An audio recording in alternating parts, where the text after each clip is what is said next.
Word of warning to all SEC teams out there, you better get Alabama this year because it's not getting any easier. You are Locked On College Football, your daily podcast on all things college football. Part of the Locked On Podcast Network, your team every day. Welcome, everybody, to another episode of Locked On College Football. I'm your host, Spencer McLaughlin. Thank you so much for making this your first listen or your first view every day. Part of the Locked On Podcast Network, your team every day, and your daily source to stay up to date with the biggest stories in the greatest sport on planet Earth. Realignment, coaching carousel, the portal, and so much more. Getting you ready for the season, which is, would you look at the time, 2 days away. This episode is brought to you by Ultimate GM. Ultimate College Football Head Coach is a brand new mobile game that is completely free, has no ads, and 100% playable offline. Use the promo code LOCKEDONCFB, all caps, inside the game store to receive a free boost to your program. Begin your coaching legacy today. Brian Smith, our Locked On Recruiting Insider here at the network, joining me on today's show, brought to you by LinkedIn Jobs. And the reason I think Alabama better be got now by anyone who wants to beat the Tide, Brian, is with the way that Kalen DeBoer and his staff are recruiting right now. We'll talk about AK Dear in just a moment. We'll also get to Ohio State and Michigan's records later on today's show. It seems like this is the most gettable Alabama is going to be. And by the way, I don't even think they're very gettable. I think they have one of the 10 best rosters in college football, and I think they have one of the 3 best coaches in all of college football. I have them going 11-1 this season, and it feels like they're only going to continue on an upward trajectory with the way they're recruiting right now. There's a lot of debate on how they're going to transition, and everybody can discuss that in their own head, but they're not recruiting poorly. That is a fact. It's just been very abnormal because you got a West Coast staff coming to the Deep South. It's not a normal combination, but they're top 5 by any measurement, probably top 3. And now they get Dear, who I think is personally the best running back in the country. So that only adds to the fire. They are currently the number 2 class in the 2025 cycle, according to 24/7 Sports, trailing only Ohio State. Now, that would be an aberration from the norm if Ohio State retains the top class, because the SEC has had the number 1 recruiting class 15 or 16 years in a row at this point. I'm not surprised that they're in that sort of mix. But when you look at what Kalen DeBoer did at Washington, certainly that's a program that Chris Peterson showed when you have the right coach in place, you can win at a high level, you can win conference championships and compete at the highest level of the sport. And there were a lot of future NFL players on the Washington teams that Kalen DeBoer coached. Yes. But a lot of those guys, Brian, were not necessarily the biggest recruits. Some of them were. Some of them absolutely were. But Kalen DeBoer, it felt like at Washington, had an element of doing more with less. There wasn't a recruiting class that influenced those Washington teams that was higher than 15th in the country.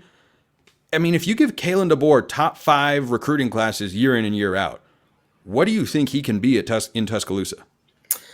It just depends on how well they adapt. You kind of have to live down here to understand the culture, but there are people grumbling about not recruiting locally and all that. It's a big discussion point, and they are not. They're getting their butts beat in state by Auburn, but they don't care. It's weird. Like in my entire life, those 2 schools have tried to kill each other over the in-state kids. Alabama might get 1 kid in the top 10 this year, and they still might have a top 3 class. That is not a normal formula. So if they can keep everybody happy and keep kids in Tuscaloosa, there's no doubt that he can coach. So why would you think they're going anywhere, like you said in the opening? This is transition year. I don't think they're going to go 11-1 necessarily, but it's possible. Moving forward, though, it's kind of hard to imagine them not being at least a 10-win team every year. Where do you think their record sits when the 2024 regular season curtain comes down? 10-2 or 9-3. There will be at least 1 game just from system transformation. They're going to lose again. That's just the norm. Even guys like Tressel, Holtz, anybody you look at historically that won titles, year 1 can be rough. But at the same time, he's proven. And like you said, they didn't have top 10 classes at UW. But, I mean, the transfer portal helped them. If they hadn't had that, they wouldn't have got there. I get it. But he's still, even with that, everybody else had the transfer portal too. He knows how to mesh guys. It's still going to be a little bit, and he lost quite a few guys to the portal. But like their defense, like their front 7 this year will be ridiculous. So, again, I know they lost some key guys, but if they figure out quarterback and stuff, my 10-2 prediction will be too low. Yeah, and that's why I come back to 11-1 is they have a game early in the year at Wisconsin that, look, it'll be a push for a few quarters maybe. I think Wisconsin's solid this year. They're not on Alabama's level, even in a transition year. And so you just go down the schedule and you say, okay, they could lose to Georgia at home. They could lose at LSU. They could lose at Tennessee. Those are all realistic things that could happen this year, but I just come back to, man, this Kalen DeBoer guy is really, really good. And he took over a worse situation at Washington and put them at a 10-2 mark in year one, which is why I think 10 wins is the minimum for Alabama this year with the roster that he's taking over. It was in a much worse condition. I mean, players weren't being properly utilized when he got to Seattle, but I think that he's just coming into the strongest situation in year one, and he's had a lot of successful year ones. No doubt about it. The SEC is still a different animal. I have to see him go through that gauntlet. But, if they go 10-2, go to the SEC title game, win it, get to the playoff, I mean, that would just be par at Alabama. That's the thing. Like the standard here, there's people talking about if he wins just 10 games, he might get in trouble. Like Alabama fans have no sense of reality, none. So I'm just curious how that goes. If he doesn't win at least 11 regular season games, I'm not kidding, there will be mad people. So it's I love college football. I love it. I could not love college football anymore. And the reason we're talking about the recruiting success of Alabama is their latest commit is a guy who you love at the running back position, AK Dear or Akylin Dear is his full name. 24/7 has him as the number 2 running back in the country. Why would you slot him number 1? Look, there's only so many guys that have his open field speed, meaning you're at that point where the guy thinks he's got the angle. But with Deer, he's playing in Mississippi where they got some players. He hits the gas, and I'm not saying he's Eric Dickerson, but it's like that where it just like doesn't look human, and he's gone to a point it's comical. Like the kids can just walk off the field. His second year in that field, say 10, 12 yards down, like, oh, I got an angle. No, you don't. He's gone. And he will truck somebody too. It's give or take 200 pounds, maybe just over that, and just absolutely doesn't matter. He runs faster than the guys who weigh $170. This is going to be an early contributor at Bama, and they are loaded at running back. He's going to beat somebody out. He's going to play early. He is a special football player. Is he the next great Alabama running back? If you look at the lineup of ball carriers they've had over the years, they've had some really good ones. Where do you think he fits? Is there a comparison stylistically that you see with him? I mean, again, Dickerson's he's arguably my all-time favorite running back just to watch aesthetically. He has the same kind of smooth gait, not quite as tall as Eric. Eric was at least 6'2". But they have so many good running backs there. I don't know which guy he'll pair with, but all their guys have some power to them that they have right now. They're going to play. I think he will be powerful, but he'll be the fastest. Whatever guy that ends up being running back 1 at Bama this year, add an extra gear to that guy. That's the Kalen Dear. Because again, full package. He's the kind of guy that could at least get himself to New York in the Heisman race someday. He has that kind of physical tool. Brian Smith, our Locked On Recruiting Insider here at the network, brought to you by LinkedIn Jobs. Brian, appreciate the time. Thank you, sir. Ohio State cannot miss the playoff. It cannot happen. I'll tell you why and predict their record coming up next. Before we talk Buckeyes, let's talk Ibotta. Sandals, sunscreen, snacks for the kids. You've been buying these all summer. You might still be buying them, and you're probably going to buy them again next summer too. But guess what? You don't need to stress about the cost. Use Ibotta and get cash back on all your purchases when you stock up on your summer essentials. Ibotta is a free app that lets you earn cash back every time you shop. Earn on hundreds of items from groceries to beauty supplies, even toys, so you can make sure you're beating inflation no matter what you're purchasing. The average Ibotta user earns $256 per year. That could cover the cost of an entire shopping trip. I'm not a big shopper, but if I were, well, unless you're talking golf shoes here, and it could cover that, or the flight you've been eyeing, the fancy dinner you want, Ibotta can help you out. Right now, Ibotta is offering our listeners $5 just for trying Ibotta by using the code LOCKEDONCollege when you register. Just go to the App Store or Google Play Store, download the free Ibotta app to start earning cash back, and use code LOCKEDONCollege. That's IBOTTA in the Google Play or App Store. Use that code LOCKEDONCollege. Go check out Ibotta today. Ohio State cannot miss the playoff this year. Why? Their roster's too good, and they have a bunch of options at quarterback. That's really, it's that simple. That's Jay Stevens, Locked On Buckeyes, joining me here to discuss on the show. As long as Ohio State gets to 10 wins, Jay, they're getting into the playoff as an at-large team or Big Ten champs, runners, whatever it would be. I can't see them winning fewer than 10 games with this schedule, which isn't easy, but it's not brutal either. And I think that this roster and this running game is going to carry Ohio State to at least 10 wins, if not 11 or 12. At least 10 wins, can't miss the playoffs. I'm right there with you as well, Spencer. This team, the quarterback room, bringing in an experienced quarterback in Will Howard is needed this year. If you're rolling into 2024 with inexperienced guys, either Devin Brown or a true freshman and Julian saying, yeah, they might be able to win some games early and build some confidence, but you may not be as confident as you would be going into the game against Oregon or going to Happy Valley if your quarterback is still a newcomer, if he's still green. Will Howard is not that. He's done some great things at Kansas State where he did them, and I believe he will do some great things in Columbus this year as well. Yeah, 10 wins, we could talk about it. I'm sure we will, but that's something that I think is going to be easy. I think the over-under, last time I saw via our friends at FanDuel Sportsbook, was at 10.5.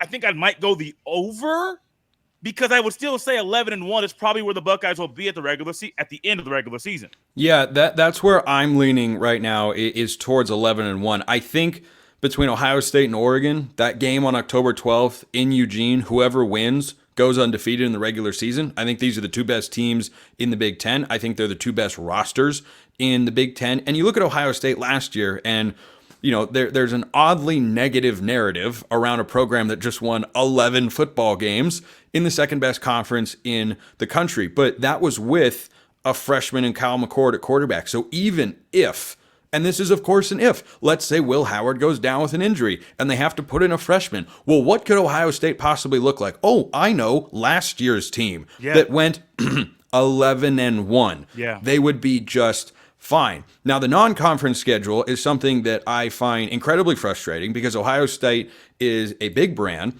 They're a college football playoff contender year in, year out, national title contender, and they're playing nobody. Who's going to watch these games, Jay? This goes back to one of my fundamental recurring takes on the show.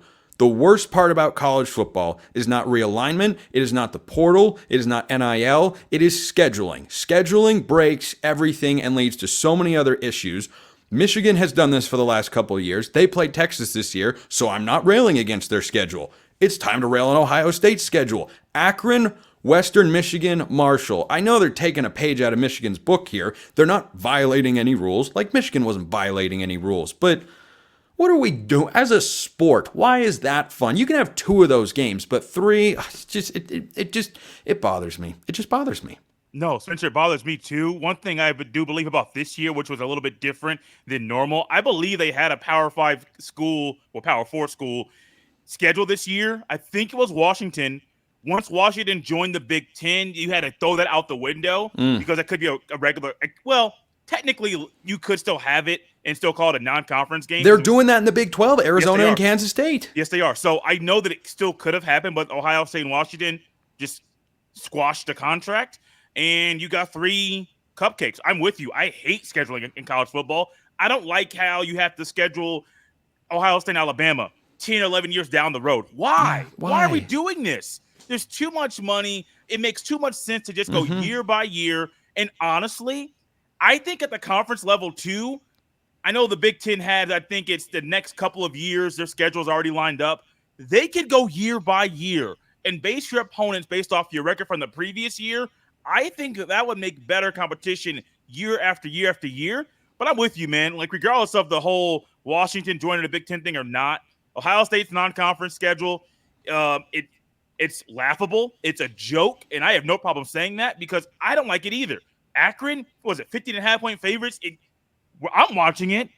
Well, yeah. Start to finish. Right. I might pull my hair out, but I'll still watch the whole thing. Right, but are a lot of other people that wouldn't otherwise watch Ohio State inclined to watch them take on the Packrin the power that are the Akron Zips? No, they're not, like just one game. Again, one FCS, one group of 5, one power conference opponent. That's what it should be for everybody. FCS? Yeah, no, well, FCS. Well, okay. We don't want to get too far down the rabbit hole of fixing college football scheduling, but this is why I say Ohio State's going to be a boring team for a while until they have a select few Saturdays where you go, oh, everyone has to watch that game. So they opened Big Ten play at Michigan State. I think you could see a score reminiscent of Mel Tucker's last trip to Columbus as the head coach of the Spartans when it was 49-0 at the half. I think it could look something like that. Iowa at home. Yeah, I'm not buying that is any danger for Ohio State. Then they go at Oregon. Why don't we come back to that game? Nebraska at home, win. Penn State on the road. Unless Penn State really shows me something over the first month and a half of the season, I think that's a win. Purdue, win. At Northwestern, win. Indiana, win. And then Michigan at home. Nebraska is interesting, I suppose, but I don't think they're on Ohio State's level yet. This is going to be. Do you really think a true freshman quarterback is going to come into the shoe and win that game? I don't know. No, I'm just saying they're more interesting than, I don't know, Indiana with Kurt Cignetti in his first year, or Purdue with Ryan Walters. Like, they'll be a little better, but in Columbus, no, that's not going to happen either. Oregon, Nebraska, Penn State, Michigan. Those are the games that everyone's going to watch for Ohio State this year. How do you see those games playing out? Oregon, I'll go Oregon last. I'll go Michigan last on purpose. I think Nebraska's a win. I mentioned Dylan Raiola was recently named the starting quarterback for Nebraska. Okay, cool. I'm sure they ironed that out during the recruiting process before he committed, before he signed, but you make that official now. Cool, great. He used to be really committed to Ohio State. I think Ryan Day and the players are going to do so much in that game to make him look so foolish, like he's a rookie, because he technically is. So I think Ohio State probably will win that game, no joke, by 20-plus points. I am not exaggerating at all. I think it'll be bad. Penn State, Happy Valley. I don't trust Drew Aller. I don't trust James Franklin in this game. Not with that roster, not with that team. Ohio State wins that game. That's a tough place to play, though. Don't get me wrong. It is. I think this Penn State team is very good. I also have Penn State going 11-1 this year, and I can see Ohio State losing that game. I think Penn State is closer to their level than they have been in recent years. However, I've watched these matchups play out year after year after year. I would not put my own money or a prediction or anything behind Penn State beating Ohio State even at home, even if I feel like they've closed the gap. I still am going to look at that and go, yeah, I've watched Ryan Day against James Franklin. He wins. He wins a lot. So that's why I've got that one as a win. But the Michigan game, you and I have talked about that before. Probably the most important game on Ohio State's schedule. Yeah. Even more so than, like, Oregon might be a bigger game from a national implications and ranking standpoint. Yeah. But Michigan's the most important game, and I think Ohio State rolls. Yeah, I think Ohio State beats Michigan, and it's something you mentioned earlier, and I think a lot of people know about Chip Kelly. Everyone's talked all offseason. Hey, he's going to put an emphasis on running the football. Urban Meyer says it all the time when he talks about this game. The winner of this game wins a battle in the trenches and has the most rushing yards in that game every single year. You go back 20 years, you can see whoever won the rushing battle wins that game. And I do believe this year with Henderson and Judkins and whoever the third running back is, it may be James Peoples, it could be Caleb Downs, because he's been sprinkled into the running back room every now and then this offseason. I think they'll do enough and do a great job of running the ball better than they have previously over the past 3 years against Michigan. And I've been waiting a long time to say this. I haven't said it publicly, so here, Spencer, it's for you. Here we go. I got Ohio State beating Michigan. And I do think this is one of those things that's going to help save Ryan Day's job. If you lose 4 in a row, and let's just say what we said earlier doesn't happen, that Ohio State happens to miss the playoff this year for some reason. If you lose to Michigan, don't win conference, you miss the playoff, Ryan Day's not looking too good right now. I'm not saying he would get fired, but that's not looking too good. Now, he could end the whole thing with a number 1 recruiting class, which that's a huge thing right there. But I do think Ohio State beats Michigan this year for the first time since 2019. Let's go back to that Oregon game, though. One thing I do, maybe I'm a nerd because I am, Spence, you know this. I try to look and see what the capacity is at different stadiums in college football. Ohio Stadium, 100,000 plus. I think it's like 105. Big House, 100,000 plus. Penn State, 100,000 plus. I believe capacity for Austin Stadium is like 52,000. And so every time I hear about... If you sell out and have a max crowd with standing room only, I think the records for attendance are in the low 60,000 range. Okay, which makes sense. College football, they find a way to boost Yeah. that way. But I feel like every time I hear about Austin Stadium, it's about how loud it is, how crazy that fan base is, how it's a hostile place to play. And Ohio State's going out there, and they really hadn't been tested yet outside of Iowa. But Iowa, you're not going to have a great offense. Well, Oregon won't have been tested at that point either. I think both teams go into that one 5-0. I do think Oregon wins the game only because they're at home. I'd lean Ohio State on a neutral field or certainly in Columbus, but because it is in Eugene, I think that's Ohio State's one loss of the year. But certainly that's a go either way sort of game. And I think the winner of that game goes 12-0. You can win it. Yeah, the winner goes 12-0. It's just tough, man. I think for some reason, this is one team that Ryan Day doesn't normally lose to the same team twice. I think for some reason this year, 2021 lost to Oregon. This year, losing to Oregon, back-to-back losses to the same team for the first two times he's played them, he's coached against them in his career. It's not looking good for Ohio State, but it's early enough. They'll bounce back. They'll be fine. They'll run the table the rest of the way right into walking into Lucas Oil Stadium for the Big Ten Championship. Yeah, and the Oregon team from a few years ago, like the Ohio State team from a few years ago, very different. Yes. Very, very, very, very, very different. But October 12th in Eugene should be College Game Day, should be one of the biggest games in the country all season long. Jay Stevens, Locked On Buckeyes, joining me here on the show. Jay, appreciate the time. Man, I really enjoyed it. Well, if we're doing Ohio State's record, we have to do Michigan's record, right? Are they getting to 10 wins? That's coming up next. Hey, Locked On College Football fans, I want to take a moment to give you a heads up on a brand new mobile game that I think you're going to love as much as I do. Ultimate College Football Head Coach. In this amazing game and simulation, you get to step into the shoes of a head coach and lead your college football program to glory, whoever your team is. You can actually be the head coach. From recruiting players and hiring coaching staffs to overseeing training camps and handling school scholarships, you control every crucial detail of your program. It's all in your hands. The question is, are you going to be able to handle the pressure that you place on a lot of kids upcoming in the season, which starts in just a couple of days? Here's what you'll really love about the game. You're responsible for calling offensive plays during the games. So, Ultimate College Football Head Coach is completely free, has no ads, and is 100% playable offline. You can play on the go, as you want, and when you want to. And of course, we have a special offer as well. For Locked On College Football fans, use the promo code LOCKEDONCFB, all caps, inside the game store to receive a free boost to your program. Make sure to take advantage of this perk. It'll get your team off to a strong start. To download the game, just visit ultimate-cfb.com. ultimate-cfb.com, or look it up on the app stores. Ultimate College Football Head Coach. Begin your coaching legacy today. I have a tough time with Michigan's schedule. I really do. Here's why. Michigan has a sneaky tough schedule. I don't even know if it's sneaky tough. Michigan fans might look at it and go, yeah, it's pretty tough. Michigan loses 13 players to the NFL draft, including their first-round quarterback, and several members of the offensive line are no longer there. And yet, when you look at preseason honoree selections at the conference and All-American level, you got Michigan players all over the place. You got Colston Loveland or Donovan Edwards or Mason Graham. I mean, you look around, you go, I didn't even list everybody, by the way. I'm just giving some examples. Wow, there are a lot of impact players there. The question becomes, how is Sharon Moore going to be able to develop the last 2 or 3 recruiting classes that will make up this year's roster? It's not as if Michigan has recruited poorly over the last few cycles. Have they been at the same level as Alabama, for instance? That gives me the confidence that amidst a major change, including at the head coaching position, they can reload and stay at that sort of level? No. But would it shock me if Michigan gets 10 wins this year? Wouldn't shock me. I'm not going to predict that because I don't think they do get 10 wins this year.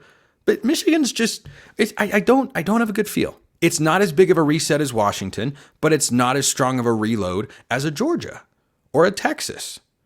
So that kind of leaves you somewhere in the middle. Now, their win total, according to our friends at FanDuel, is down to 8.5. It opened at 9.5. That's what Vegas thought. But everybody else, or whoever was betting on Michigan, thinks that Michigan is closer to an 8-4 team than they are a 10-2 team. I don't think that's an invalid opinion. Here's the thing with Michigan, though. Their ceiling is not as high as last year. This is true. This is just a thing, but it is what it is. I have had Michigan fans come to my channel and comment that this year's defense is going to be better than last year's defense. I'll believe that when I see it. But not being as good as last year's defense isn't an indictment on this year's defense. That's like saying at Oklahoma during the Lincoln Riley years, our offense won't be quite as good as last year. We're going from Kyler Murray to Jalen Hurts. Well, you're still going to have a Heisman finalist. You're still going to have a really good offense. Michigan's going to have one of the 5 to 10 best defenses statistically in all of college football. Probably closer to the top 5, depending on how certain games go. But how does it get closer to 10? Their schedule is not easy. So they start with Fresno State. They're a 20.5-point favorite. They will not lose that game. Fresno State's got an interim head coach in Tim Skipper, who I think can do a nice job. Is Michigan resetting enough to where Fresno State, who should be a good Mountain West team, goes into the Big House and pulls an Appalachian State? No, that's not going to happen. Week 2 is when it gets exciting. And here's where I have some concerns with Michigan. You're working in a new quarterback, which is reportedly, last I read, down to a 2-man race. Alex Orji's one of them. That's the guy that I would go with. But again, that's just the guy that I know the best of all the Michigan quarterback options. I do like the way he throws the football. Good tight spiral. He's got good mobility, can be a factor in the run game, as J.J. McCarthy was last year for Sharon Moore as well. But they don't have a bunch of time. They don't ease into their schedule after Fresno State. There are easier starter games than Fresno State, but Michigan will be fine. And then the next week, Texas comes to town. Now, I'd like to give props to Michigan, where I have lambasted them in the past. I think that's a word, because they have a legitimate non-conference opponent, and it's going to make college football a better place. Reigning national champions, potential national champions in Ann Arbor. Sign me up. Going to be a great game. Texas is the more complete team. I've got quarterback certainty, and I love Texas's trench play on both sides of the ball, particularly the offensive line. And when I look at Michigan, what the strength of this team is expected to be, from my vantage point, it's going to be the defensive line. That's one of the 5 best in all of college football. Headlined by Mason Graham, who I think is the most individually disruptive defensive lineman in the country. There are some other strong contenders, but I watched plenty of Michigan games last year, and Mason Graham was everywhere, all the time, as much as anybody that I'm going to watch in college football or that you're going to watch in college football this year. That's a name you have to know. But Texas's offensive line is going to be one of the best. So I've talked about the national championship rematch, Michigan and Washington, and why Michigan will win that game, because Washington's offensive line is going to be a relative weakness. They're going through some transition. They're bringing in a lot of new guys. It's unproven, untested, and only moderately talented compared to what they had a season ago. If you don't have an offensive line that can hold up against Michigan's front 4, I can't give you a chance to win the game, which is why Michigan's floor is very high. But the offensive side of the ball is why I think their ceiling is lower than last year by a considerable amount. But I think they lose to Texas because Texas has got a great offensive line. I love what Texas has done this offseason. I'll take the Longhorns there. Even in Ann Arbor, they're a 3.5 point favorite. Then Arkansas State. That's a win. We don't need to talk about that one. Be careful with USC. I think the Trojans are better than most people expect them to be. I lean towards Michigan because I don't know that USC's offensive line is going to be able to put up the level of resistance necessary to make it hard to move the ball. Miller Moss is going to be starting his 4th game, essentially, of 4th game of the year, 5th game as USC starter because he played in the Holiday Bowl last year. I think Michigan can get that done. That is a candidate, depending on how the first few weeks play out, for me to flip my pick going into the season. But right now, on paper, I'd pick Michigan, and so I am. Minnesota at home, that's a win. Did you notice that the first 5 games of the year are in Ann Arbor? It's never bad to get some home cooking before they go to Seattle. I think they will beat Washington. I think the trenches is too big of a mismatch on both sides of the ball. I think Michigan will do enough. I don't know that they beat Washington by the same margin they did in the national championship game, which was 34-13. I do think they win. Probably, I would guess, in the 4 to 8 range in terms of margin of victory. So I think they go into Washington and win. Would not be surprised if the Huskies cover at home. At Illinois, I don't have high enough hopes for Illinois to pull an upset here. Like, I kind of want to, but then I can't. I'm like, ooh, that could be a fun.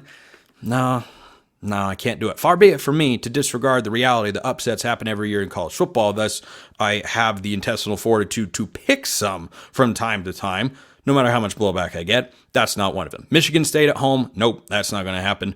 At least not for the Spartans, that is. Michigan's winning that game. Then Oregon comes to town. And what did I say in the Texas game?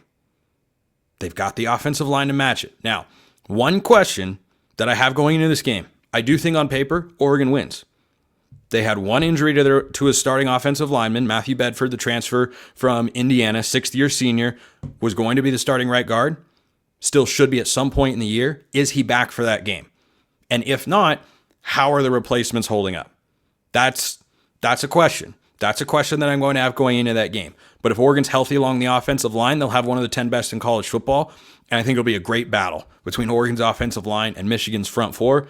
I think Oregon's got more offensive firepower in that game, and they go into Ann Arbor and win. At Indiana the following week, not going to happen for the Hoosiers. Northwestern at home. Look, David Braun might have the most under-the-radar program and team in the Big Ten this year. They went 8-5 last season.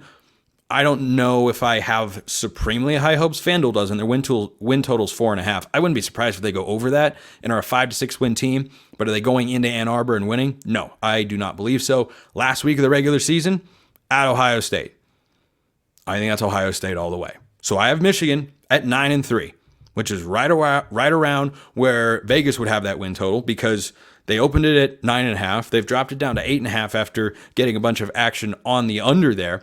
And I understand where people are at saying Michigan's going 8-4 this year. The schedule just doesn't line up for it because their biggest games are at home. If you had Oregon on the road or USC on the road, that changes the landscape of the schedule entirely. But Texas, USC, Oregon, and Ohio State, those are your four biggest games. You got three of them at home. So I think the schedule break and the style that Michigan is going to play this year allows them to maintain a high floor. I don't think the ceiling is there. I think it is not intended to be, but is a shot at J.J. McCarthy to say, oh, so-and-so quarterback who hasn't even won the job as I'm recording this show late on August 21st, 2024. Oh, it's a shot, or it's not a shot at J.J. McCarthy to say that so-and-so could come in and just repeat that success. No, it is. It is. You're not intending it to be, but you're overlooking what J.J. McCarthy brought to the table. Not big numbers, but big moments, big sequences, big throws that I don't expect whoever starts for Michigan this year to be able to make consistently. So I think the quarterback aspect makes it a little bit more challenging. If they were stronger at that position, I might go towards 10-2. Michigan, I've got them 9-3. If you want me to do another team, your team, or anyone else that I haven't done yet, let me know in the comments. Thanks for making this your first listen of the day. Go make Locked On Sports Today your second. Peter Bukowski hosts, giving you the biggest takes in the biggest stories in all of sports. Appreciate everyone listening. I'll see you next time. And until then, hope you have a wonderful rest of your day.